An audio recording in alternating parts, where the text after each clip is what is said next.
thanks for coming. My name is Todd Anthony. As earlier I was presented, I'm the VP of Corporate Development for First Majestic. I've been for the company for 12 years. And we're going to go through a quick slideshow. It's very condensed, so it's very high level. We'll talk a little bit about silver, and then we'll talk a little bit about some of the projects that we're doing. And we'll talk about the market activity as of late, because I think it's a very compelling time to be looking at First Majestic. So just quickly, a couple slides on silver. The human race is consuming more silver than you probably think of. We produce globally around 850 million ounces of silver a year, and we're consuming somewhere around 1.1 billion ounces of silver a year. There's two new industries, or when I say new, I mean over the last 10 years, that are consuming 25% of mine supply. The first one is solar panels. You saw this is the new number from 2021 from the Metals Focus Group. We broke through 100 million ounces of silver demand for these photovoltaics, and that trend is just growing. Continues to grow. This year, they're projecting around 140 million ounces of silver that's going to be consumed in these solar panels.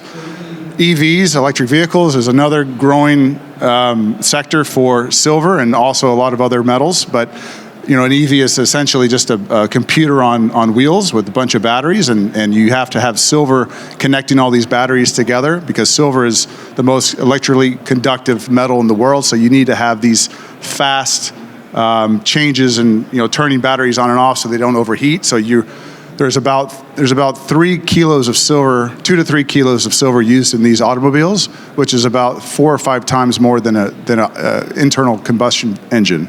So you can see there's about 60 million ounces of silver consumed last year in EVs, and that's going to basically double over the next few more years. So we'll talk about First Majestic.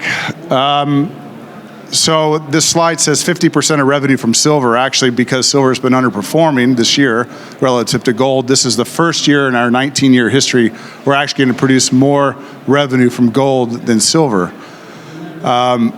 which is something that we want to see go the other way. We've done an acquisition, a gold acquisition here last year, which beefed up our gold production. We also have another mine coming on stream right now, which I'll talk about in a couple of slides, that's also increasing our gold production. But we're really focused on making sure we stay above 50% silver. So we're in two areas, Mexico and Nevada. We have 4 producing mines. The good thing about First Majestic is we don't produce concentrates. We produce 100% of our production is from doré. And if you don't know the difference between doré and concentrate, feel free to come to our booth. Mark can explain that to you. But for selling, for management of it, it's you get a much better deal if you can produce a doré bar than a concentrate. So here's the map. Here are the 4 pictures of the operating mines. So San Dimas is currently our largest producing asset. It's in the state of Sinaloa, Mexico. Our second largest is Jerritt Canyon, which is the number 4, which is our latest acquisition in the state of Nevada. Santa Elena, which I'll talk about here in a second. This is a lot of attention's going into Santa Elena right now. There's a big investment. We've got a new mine coming on. This asset is really becoming a cash cow, and you'll see that here coming up. And last but not least, La Encantada in the state of Coahuila, Mexico. So out of these 4 assets, we've got 3, the San Dimas, the Santa Elena, and Jerritt Canyon, which have long mine lives, which we don't have to worry about, going in the future. La Encantada has always had a short mine life. It's like a 2 to 3 year mine life, but it's been like that for the last 20 years, and we've been pretty successful at keeping that operation going. The other 4 in yellow, these projects, these are all mines that we've shut down in 2018 roughly, and those are they're on the sales block currently. So this is a slide of our production. You can see that over the last 10 years roughly, we've only had 2 down years. COVID 2020, obviously we got hit. Mexico shut down their mines for about 3 months. We lost about 1.5 million extra ounces of silver that year, or didn't lose, but deferred to 2021. We did the acquisition of Jerritt Canyon, and this year we're projecting about a 30% increase in production with Jerritt Canyon and the other operations growing. Now, one thing that this doesn't show is the future. By 2024, we're projecting that we think we can get to 45, 50 million ounces with the current 4 mines. Doesn't include any M&A potential, just with those current 4 mines that you saw on the previous screen. So lots of growth still coming up for the company, and it's super exciting. As I said, I've been here for 12 years, and in the next 2 years, I'm more passionate about what's happening now than last decade. So there's this slide here, for example. There's inflation in the system. But looking at this chart, you wouldn't think that, because we're actually guiding lower costs over the next couple of quarters. This is really, though, a factor of grade and throughput. So this is driving higher production. This is a few. Q1 was not a good quarter.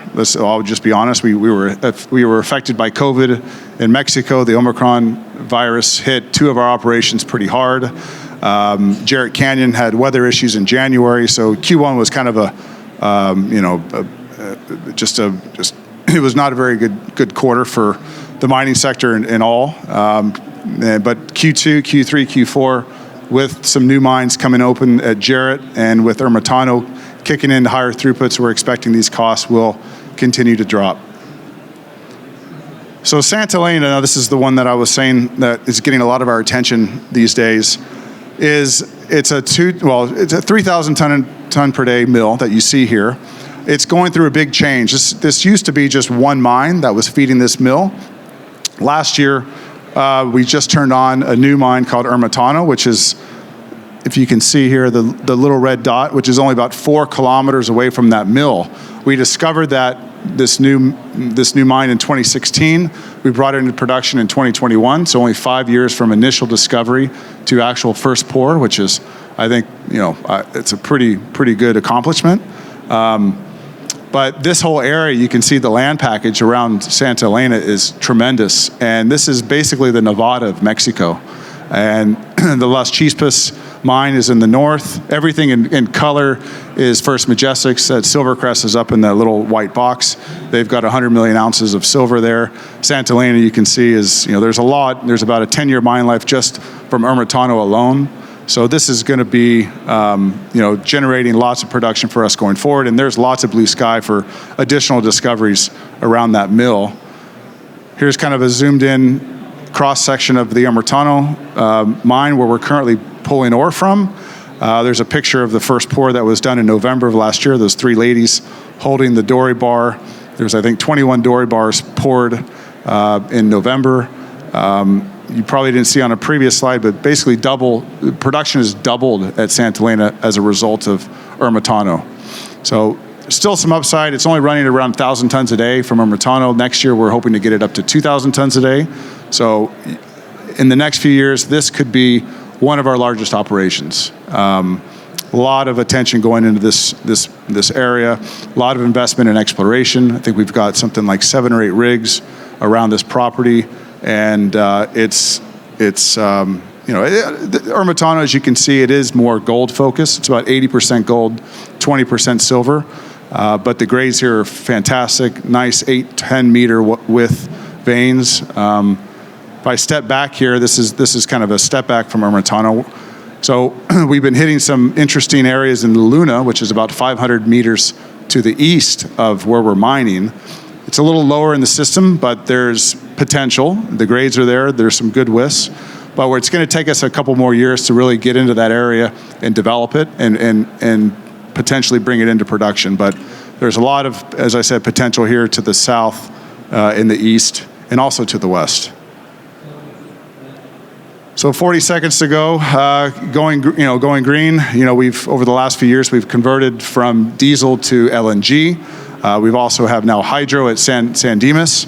So over 60% of our energy consumption is coming from green sources, which is obviously a good thing in these days.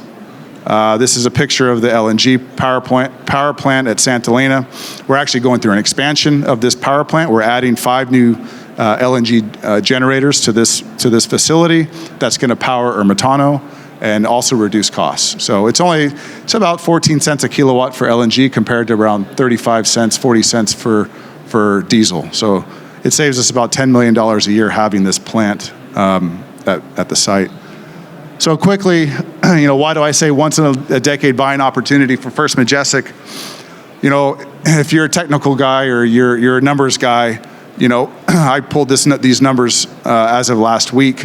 First Majestic had dropped to the lowest RSI in the last 16 years over a 14-day time period. We got down to 17.5 RSI on First Majestic, which has never happened. It's the first time ever in the company's history, quite honestly.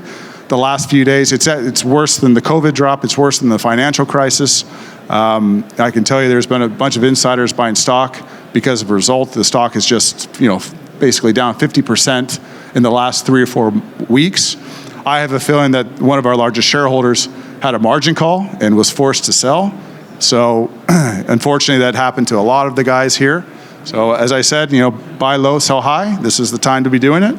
And that's why I think it's a good, once in a lifetime, or not lifetime, but maybe decade buying opportunity here. We do pay a dividend, 1% of the company's revenues, and that's it. We're at booth 200. Feel free to come by and meet Mark, myself, and Alex.